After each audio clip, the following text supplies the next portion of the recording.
अस्सलाम वालेकुम। आज की वीडियो के अंदर हम अपनी लास्ट वीडियो का टॉपिक कंटिन्यू करेंगे।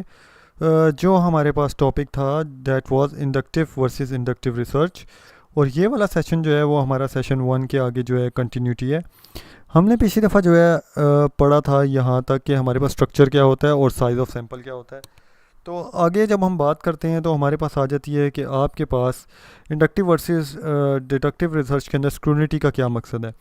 तो आपके पास जो इंडक्टिव रिसर्च है वो मोर स्क्रूनेटाइज्ड है, इंफॉर्मेशन है जो सब्जेक्ट मैटर की है, और जबकि आपके पास जो डिडक्टिव है वो लेस स्क्रूनेटाइज है। स्क्रूनेटाइज की अगर मैं बात करूं तो स्क्रूनेटाइज आप तब इंफॉर्मेशन को करते हैं कि जब आप उसको पार्ट बाय पार्ट और रीड बाय रीड उसको बिल्कुल एक शॉर्टर लेवल के ऊपर लेके जा चुके होते हैं। जैसे मैं अगर कहूँ कि स्पेसिफिक लेवल के ऊपर आप लेके जाएँ सब्जेक्ट मैटर के ऊपर, तो वो आपके पास इंडक्टिव बन जाती है, और अगर आप जो है लेस स्पेसिफिक लेवल पे लेके जाएँ तो वो आपके पास बन जाती है डिडक्टिव रिसर्च।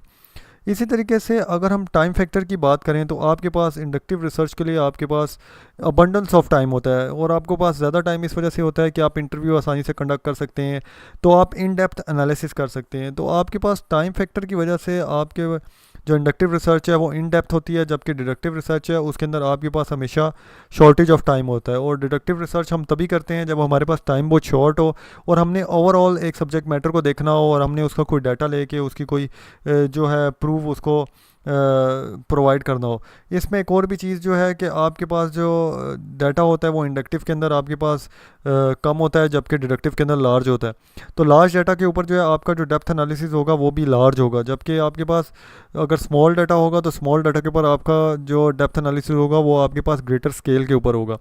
तो लार्ज का मतलब है कि सीधा सीधा आपके पास एक जर्नल सा एक एनालिसिस आप उस पर प्रोवाइड कर देंगे, लेकिन इंडक्टिव में आप इन डेप्थ तक उस पर जाएंगे।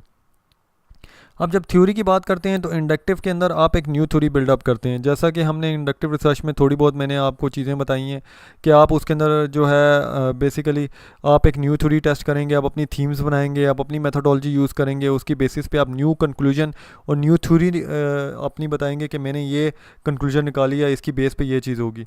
लेकिन आपके पास डिडक्टिव की अगर बात करें तो डिडक्टिव इसका आपका बिल्कुल ऑपोजिट है। डिडक्टिव के अंदर आपके पास हाइपोथेसिस बने हुए होते हैं, ऑलरेडी थ्योरीज जो हैं उनको आप टेस्ट कर रहे होते हैं, आपको न्यू थ्योरी नहीं बना रहे होते। इसी में अगर अप्रोच की बात करें तो आपकी इंडक्टिव अप्रोच जो है वो आपके पास बॉटम अप अप्रोच है, क्योंकि आप ऑब्जर्वेशन से स्टार्ट करते हैं, फिर कोई पैटर्न फॉलो करते हैं और फिर थ्योरी बनती है। तो जर्नल से स्पेसिफिक की तरफ आप जा रहे होते हैं। जबकि आप इसी के अंदर डिडक्टिव की बात करें तो आपके पास जो है वो टॉप डाउन है, जिसमें पहले आपके पास थ्योरी बनी हुई होगी, उस थ्योरी को आप देखेंगे, फिर उसकी बेसिस पे हाइपोथेसिस बनाएंगे, फिर उसको ऑब्जर्व करेंगे और कंफर्म या रिजेक्ट करेंगे आपके पास जो हाइपोथेसिस है। यानी आप स्पेसिफिक से जर्नल की तरफ जा रहे हैं। तो अगर आपने बिल्कुल स्पेसिफिक रिसर्च करनी है तो आप जो हो इंडक्टिव रिसर्च करोगे, और अगर आपने जो है जर्नल रिसर्च करनी हो तो आप डिडक्टिव अप्रोच को यूज़ करते हुए डिडक्टिव रिसर्च करोगे। तो ये हमारे पास थीसिस के अंदर बहुत ज़्यादा एक कन्फ्यूजन होती है कि वो सारे के सारे डिडक्टिव की तरफ जा रहे होते हैं, लेकिन डिडक्टिव का मतलब होता है कि जर्नल अप्रोच, जर्नल रिसर्च।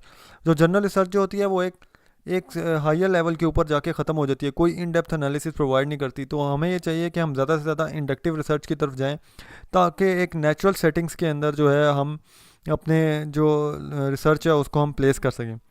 तो ओवरऑल अगर मैं साइकिल ऑफ डिडक्टिव और इंडक्टिव रिसर्च की बात करूं तो आपसे ये थ्योरी से स्टार्ट होता है, एग्जिस्टिंग थ्योरी की तरफ जाएंगे तो आपके पास जो है डिडक्टिव प्रोसेस बिगिन हो जाएगी, हाइपोथेसिस आएगा, देन एम्पेरिकल ऑब्जर्वेशन है, टेस्टिंग होगी, या उसी की जगह पे इंडक्टिव प्रोसेस हो जाएगी। अगर इंडक्टिव प्रोसेस को आप लेके चलेंगे तो न्यू पैटर्न्स आ जाएंगे, एम्पेरिकल जनरलाइजेशन होगा, टेंटेटिव आपके पास हाइपोथेसिस होगा जो बेसिकली जिसको हम प्रॉब्लम स्टेटमेंट कहते हैं, और उसकी बेसिस के ऊपर न्यू थ्योरी बन जाएगी।